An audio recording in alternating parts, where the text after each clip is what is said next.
On n'a pas arrêté de nous répéter cette année qu'Israël avait le droit de se défendre. Eh bien, quand on arrive sur les lieux, constater les dégâts, on se rend compte qu'Israël sait très, très bien se défendre.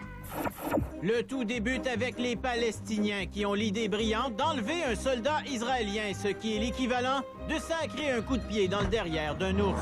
Immédiatement, Israël réplique modérément en détruisant la moitié de la bande de Gaza et en enlevant le vice-président, 8 ministres et 26 députés palestiniens. Voyant tout cela, le Hezbollah libanais décide de participer et enlève 2 soldats israéliens, ce qui est l'équivalent de donner 2 coups de pied dans le derrière d'un ours. Immédiatement, Israël réplique modérément et détruit pendant 1 mois le Liban. Et pendant 1 mois, Stephen Harper nous a répété l'Israël a un droit de se défendre. L'armée israélienne a menacé de détruire 10 édifices de ce quartier de Beyrouth pour chaque roquette lancée contre Haïfa en Israël. Encore une fois, une pluie de roquettes du Hezbollah s'est abattue sur le nord d'Israël. Évidemment, le Hezbollah a été présenté comme un groupe de dangereux terroristes en bonne et due forme. And a group of cold-blooded killers. Et moi, comme vous me connaissez, j'aime bien les tueurs de sang-froid. J'ai donc écouté mon inconscience et je suis allé rencontrer des terroristes. Êtes-vous un terroriste? Vous n'avez pas l'air d'un dangereux terroriste. Oui, je suis un grand dangereux terroriste. Voici Hussein Al-Adjassan. Il est député du Hezbollah. Donc ma vie est en danger présentement. Je sais pas. On va voir. Hussein réside dans ce qui reste de la banlieue sud de Beyrouth. Ils ont détruit dans la banlieue sud, dans cette région, autour de 300 immeubles.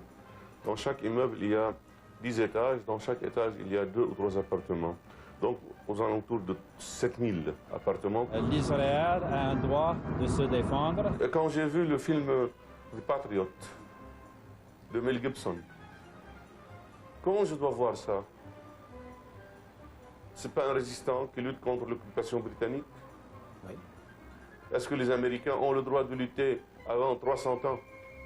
Et moi, je n'ai pas le droit de lutter actuellement?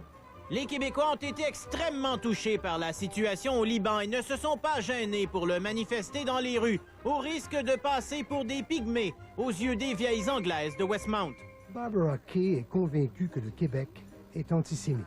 Il y a une couche d'antisémitisme dont les classes politiques et intellectuelles. D'ailleurs, un de ces pygmées, Julien Poulain, va jusqu'à commettre l'odieux de tenir un drapeau du Hezbollah pendant 3 secondes. Immédiatement, c'est la controverse. Je veux juste souhaiter à mon chum Poulain courage dans toute cette merde. L'équipe d'Infoman sait que Julien Poulain fut extrêmement affecté par cette histoire. Et je me suis personnellement rendu au palais présidentiel du Liban rencontrer le président Laoud afin qu'il remonte le moral de notre ami Julien. C'est pas parce que la police montée de la CIA décide que ça, c'est des terroristes.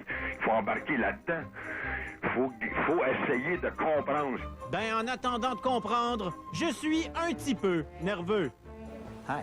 How are you? Good. Mr. Julien Poulain, if he were here in Lebanon, he would have been proud to see the resistance, how they behave. Oui, Julien aurait été fier de voir la résistance du Hezbollah qui a tenu tête à Tsahal pendant 35 jours, avec comme seule arme des tuyaux de poêle, des boussoles cheap, puis des compas. That's why I said that we need resistance, because a conventional army cannot fight a much bigger, stronger, with armaments coming from US. C'est Hezbollah qui nous défend, l'armée libanaise n'en fait rien, fait que sans eux, ben, on n'est rien. Là. Ils sont en train de faire naître l'intégrisme dans chacun de nous. Moi, je suis pas Hezbollah, je vais finir par devenir Hezbollah. Just to show you the intoxication by the media, they're showing to the world that Hezbollah, the resistance, are terrorists. But they're not.